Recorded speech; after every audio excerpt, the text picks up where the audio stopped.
Hey guys, Bone Tactical checking in. You've been asking for a video on footwear, shoes and boots for a while, for operating, okay? And we all operate in our daily lives every day, so I'm gonna get right into this. Now I've got on this table in front of me what is considered to be, by popular culture in the tactical world, the best pair of boots for military operations. And it's got that whole Navy SEAL stigma behind it.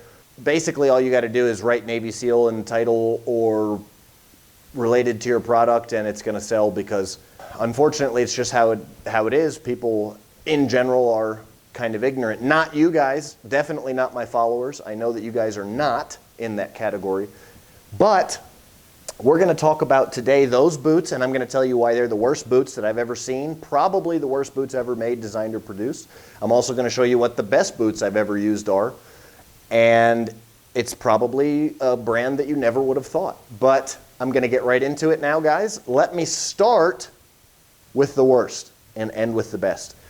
The absolute worst boots that I have ever seen in my life, Lalo Tactical. They are terrible. They're some sort of an amphibious boot was the general idea. So that's what these guys wanted to do, was make them amphibious. But let me share really quickly here. Amphibious in order to be used for waterborne operations. So it's got the hook back there that you put your flipper, the rubber strap from your flipper over.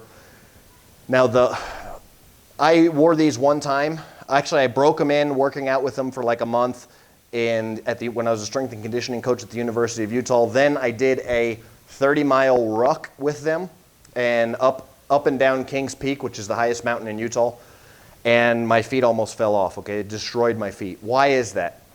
Well, they've got this piece of crap ceramic piece in the bottom, so the boot itself, you can see that there, so the boot itself has no flex whatsoever. They just don't flex, and it just destroys your feet, okay?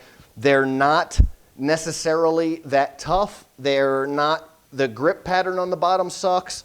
They've got some kind of stealth approach thing. I gave them to one of my security employees, and he doesn't even really like them. He just wears them kind of just around town, and then when we're working on my truck and stuff like that, welding stuff, he'll wear them. But you know, he set them on top of the forge, I think, and that's how the bottom got melted. But I don't even know. They're just really crappy pair of shoes.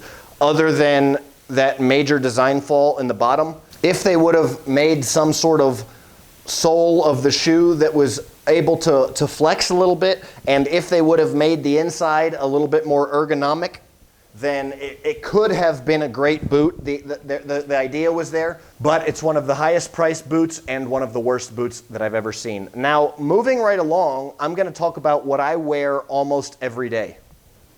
What I wear almost every day and have been wearing almost every day for 10 years is, maybe less, maybe 5 years, is the gel trail running series. There's a bunch of these. There's a few different series. I wear them in all black. Asics, okay? They have a great grip on the bottom. They're extremely comfortable. They're very flexible. Okay, and the ergonomics is great. I usually add in an extra insole in almost all my shoes always, but with these Asics, I don't even have to add in an extra insole. They're just amazing shoes. Crazy cheap for the price. They're amazing in every way. They fit in perfectly with Gray Man Theory. You guys watch my Gray Man Theory videos. These can fit the most amount of looks. You can pull off almost any look with these shoes that you want to pull off in order to change others' perceptions of yourself. So if you want somebody to think that you're one type of thing and you're wearing this boot, for example, they're going to automatically think you're a hiker or maybe even military. If you're wearing this shoe here, they're going to think you're a hiker. If you're wearing this shoe here, they're going to think you're a hiker. Okay, or something along those lines. This shoe here, we'll get into next, is also a little bit more Gray Man applicable. This is kind of the dad shoe. Okay, New Balance is a great company, often overlooked. This shoe is not as comfortable. It's not as ergonomic. It wasn't as well designed as on the inside. Okay, it doesn't fit the foot as well, but the traction is actually better. This has a better traction. It is very well made, and I put this soft sole, okay, SOF, SOLE, sole on the inside, and this made them go from 0 to hero, okay? This insole here. So that's really all you have to do sometimes on some shoes is add one of those, and then now we've got these amazing, awesome shoes. The reason that I use the trail running bottom is because I can operate. I can go from the city to the outside. I can go from the city to the country, so to speak. Urban to rural, you guys know. I can go from just going around, walking around the city in relatively nice clothes to running and gunning in the mountains. So that's a really big consideration because I might need to wear even something like khakis and a button down. Well, I could even wear these with khakis and a button down. It might look a little bit out of place, but I could pull it off. And if I had to go one step up, I could do something like these. Those are a little fancier, a little better, a little nicer looking, but these are great. They're Salewa. They make really good trail shoes. The bottom is amazing. The materials are great. The one problem is that the upper is not ergonomic enough to where it fits the heel properly. You can see that this is very short right here, very low top, and there's no cup. There's no cupping of the heel, so the foot just slips in and out. There's no way to secure this around your ankle so that you need to have that flex here instead of the ankle popping in and out here. So this, even though it is flexible here, because it doesn't have the ergonomics of the heel cup, it ruins the design and creates similar problems as the Lalo Tactical. So these are great shoes with one tiny major design flaw, okay, that just ruins the shoe completely. So although they're great in every other way, I hardly ever wear these shoes because of that. I have not found a way to fix them, short of possibly sewing on an extension to the upper. I don't even know what I would have to do to fix those. Let's move right along to the next thing. Now, here's another company that makes hiking shoes, and this one's great. They have the Stealth Rubber. It's 510. A lot of these guys are using the Stealth Rubber like Lalo. This is the 510 Camp 4. I like this shoe a lot. It's very tough upper. One thing that I do look for in shoes, and I run through a lot of the Asics. I use up a lot of the Asics. I like the Asics because they're cheap, but they don't have this really heavy-duty protection around here. So my foot will, because I do a lot of lateral movement and I'm just exercising, going to the gym, everything, moving and moving and moving in my shoes, my toe will start to bust out here. Every Salomon shoe that I've had, you guys might comment on Salomon and say Salomon's awesome. Their production quality has just gone to the tubes recently. They're making just really crappy shoes anymore. They're cutting too many corners, and my toe busts out of every Salomon shoe and boot that I wear in this little section right here. So I've got a bunch of Salomons, and I don't wear hardly any of them anymore because they're too rigid, they're too stiff, and then they fall apart. Now they fall apart. So the problem before was that they were too rigid and too stiff. Now they're falling apart. So as I said, I'm saving the best shoe for last. I'll get to that in a second. But this shoe is a great shoe. Something to look for is this really heavy-duty reinforcement here. So if you are climbing or if rocks or something scrapes up against your foot, it's not going to rip through the shoe. Also, so your shoe won't bust out of the foot from doing lateral movement, working out, training, just living everyday life or operating, so to speak. This shoe overall is great other than the fact that it's too wide. It's too wide and it's not ergonomic. So the front now on this, the heel section is okay. You can see how the heel has that forward slant. It does have a cup in there, so it does cup. It definitely needs insoles because there's very little arch support. There's actually no arch support at all. So it's made for a super flat-footed and then super wide-footed person in the front. So for me, I had to lace them all the way up. You can see that they're laced as tight as they can get, and my foot still kind of slides around in the front. So that's the problem with these. Another crucial design flaw, I do wear them, but I don't wear them that often. I actually got these for testing and review and never did the testing and review, but I guess now I'm doing the review because I definitely tested them. Here's your review, 510 Camp 4. Your shoes are not that great. They have a design flaw, and they're nowhere near as good as the New Balance Tactical line. Unfortunately, I can't find these shoes anymore, but these were my favorite boots that I've ever had. I have actually completely worn the shoes off of the bottom, okay? The bottom has become completely, the sole of the shoe came off and I glued it back on, and I still use these occasionally. I'm just afraid that the bottom's gonna come off. I use shoe goo, and shoe goo's great stuff. So I have even been running and gunning in these. I've got a pair of Lowas on the way down here. I've heard good things, and I'm gonna check the Lowas out because I can't find these anymore. I can't find these New Balance tactical shoes. So I've got a pair of Lowa boots on the way. I've got to wear these until the Lowas get here, because it takes months sometimes for provisions to get here where I'm at, way out in a very dangerous, hostile area, very remote and difficult to get provisions. But so we have to make what we have work, and this is a shoe right here that I love. Let me show you some of the great, beautiful things about this. Number one, it has this protected, not only is it a tough leather upper, it's got this protected coating here in the front.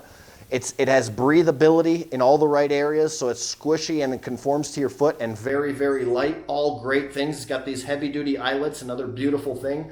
Amazing mid-top, amazing, really just ergonomics is just unbeatable. The traction on the bottom is crazy good, very tough. As you can see, it really isn't even worn off. Everything about these shoes is absolutely amazing. The inside here, you've got this for rope climbs. You've got this protective rubber here so it doesn't burn through your shoes. These are just absolutely unbelievable. They are the MED 701 MCO, but like I said, I can't find these anywhere, guys.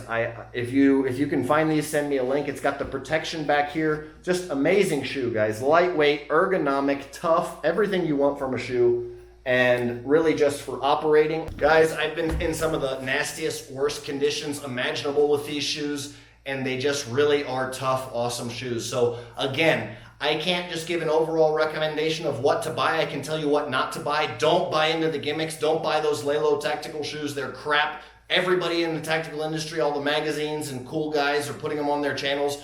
I don't know if you guys have heard, when I first got those, I talked to Oaf Nation Tactical, OAF, operator as beep, and me and the person that runs that channel had a discussion about those shoes, and they were saying to me that these are absolutely terrible crap shoes. How are you going to come across promoting them? Because they knew that Lelo picked me up and asked me to promote their gear, and they sent me a bunch of shoes and stuff like that. Well, let me tell you a little bit more about Lelo. I released these. Their training shoes there's nothing wrong with their training shoes. I used them and liked them and put the media out there. And then I shared the truth about their boots and how crappy they were, as well as the guys from Oaf Nation were telling me, look, are you going to be honest about this and tell them how crappy they are? And Oaf Nation was like, made in China, pure crap, da, da, da. And I was like, I'm just going to be honest. I'm going to give my honest opinion. Well, I put that review up, and Lelo went from sending me all this stuff, emailing me all the time, asking me how I'm doing, da, da, da, da. They didn't even respond. They didn't even respond to the feedback. They're just absolute very poor marketing department in how they're conducting their business. All they're doing is basically paying people who have big followers and these content creators and Navy SEALs and whatnot to just sponsor their brand and basically lie about what they have. So don't buy into the gimmicks, guys. Things to look for are light. You want a light shoe. You want ergonomics, okay? Make sure it fits your foot. Make sure it's got this slant up here. Make sure that it's got arch support that'll fit your arch support, or make sure that it at least is bendable like that. You can put in the insole if you need extra arch support. You want very secure and tough materials, but light and breathable as well. There's no such thing as waterproof, guys. So what you say, there's no such thing as waterproof, Bone? I blow people's minds in almost every video. No, there's no such thing as waterproof. I'm working right now in the jungles of Central America and rainforests. Guys, there's no such thing as waterproof. If you wear rubber boots, they're going to get water over the top of them and get inside there. There's no such thing as waterproof. So when you want something that's easily dryable, sure, Gore-Tex is great because it can dry, okay? But don't bet your life, or don't bet your shoe. Don't put all your cards on something don't put all your chips on something just because it's waterproof, okay? So stuff to look for: light, breathable. You want some flexibility, but also toughness. You want the little features built in with protection so it's not going to rip through there, at the same time as areas like this that can be mesh. If they're not going to have anything really rough, and if they don't need to be reinforced right there, then it's good that they're mesh. So look for all this stuff, guys. Colorways, this is the best colorway for overall use. This coyote brown, it blends in the most amount of environments everywhere, and it doesn't look super tactical. You don't want to go with a pair of combat boots because then you just give yourself away every time. And you don't want to necessarily go with anything super tactical. On the other hand, you could just go with a pair of Asics. So my recommendation would be Asics trail running shoes, #1, and then find a pair of nice, light, flexible hiking boots in the tactical genre, because they tend to have some in solid coyote brown like this. Thanks for watching. Questions and comments below. Let me know if you like this video. Bone out.